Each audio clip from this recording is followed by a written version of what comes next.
Bharatiya Janata party ने तमिलनाडु के पूर्व प्रदेश अध्यक्ष के अन्नामलाई का इस्तीफा स्वीकार कर लिया है। शुक्रवार को उन्होंने इस्तीफा दिया था। इस्तीफा देने के बाद अन्नामलाई की मुलाकात केंद्रीय गृह मंत्री अमित शाह समेत कई दिग्गजों से भी हुई थी, लेकिन वो अपने फैसले पर अड़े रहे।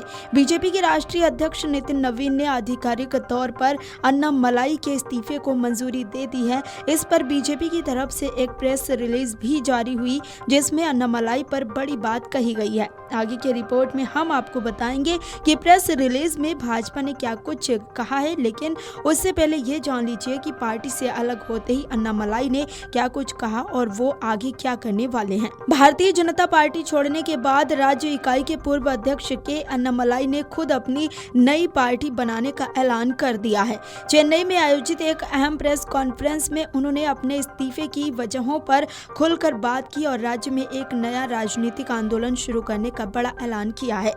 अन्नामलाई ने साफ कर दिया है कि भाजपा नेताओं से उनके विचार मेल नहीं खाते और अब उनकी नई पार्टी राज्य का अगला विधानसभा चुनाव लड़ेगी। अन्नामलाई ने प्रेस कॉन्फ्रेंस में अपनी सबसे बड़ी वैचारिक उलझन को साझा किया। उन्होंने कहा, मेरे भीतर ये एक बहुत बड़ा द्वंद्व चल रहा था कि मैं एक भाजपा का व्यक्ति हूँ या एक तमिलियन।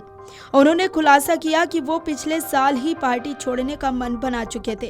अन्नामलाई ने बताया कि मैंने 4 दिसंबर 2025 को ही पार्टी को बता दिया था कि मैं इस्तीफा देने जा रहा हूं, लेकिन पार्टी ने मुझसे चुनाव खत्म होने तक रुकने के लिए कहा था।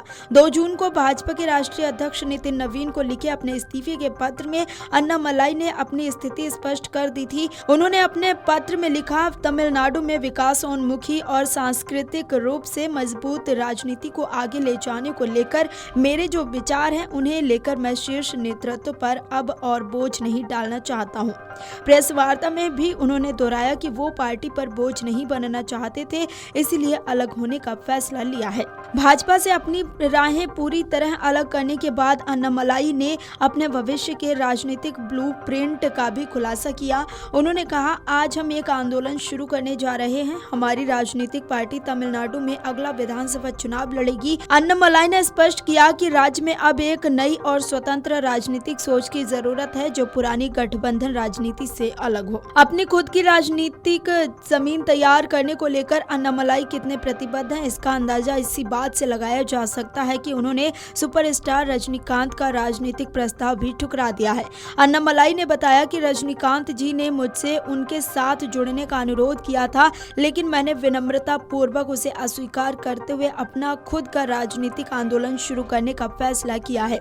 अब जान लीजिए कि अन्नामलाई के इस्तीफे पर प्रेस रिलीज में बीजेपी ने क्या कुछ कहा है। बीजेपी की तरफ से जारी प्रेस रिलीज के मुताबिक अन्नामलाई ने पार्टी की प्राथमिक सदस्यता से इस्तीफा दे दिया है। भाजपा के राष्ट्रीय अध्यक्ष नितिन नवीन ने उनके इस इस्तीफे को तत्काल प्रभाव से स्वीकार भी कर लिया है। भाजपा के राष्ट्रीय महासचिव और मुख्यालय प्रभारी अरुण सिंह के हस्ताक्षर के साथ जारी इस प्रेस रिलीज में स्पष्ट किया गया है कि के अन्नामलाई अब भारतीय जनता पार्टी के प्राथमिक सदस्य भी नहीं है। पत्र में लिखा गया है, भारतीय जनता पार्टी के राष्ट्रीय अध्यक्ष माननीय श्री नितिन नवीन ने तमिलनाडु के पूर्व प्रदेश अध्यक्ष श्री के अन्नामलाई द्वारा पार्टी की प्राथमिक सदस्यता से दिए गए इस्तीफे को स्वीकार कर लिया है।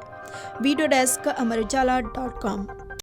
अगर आप ये वीडियो YouTube पर देख रहे हैं तो हमारे चैनल को सब्सक्राइब कर बेल आइकन दबाएं और Facebook पर देख रहे हैं तो हमारे पेज को लाइक करें।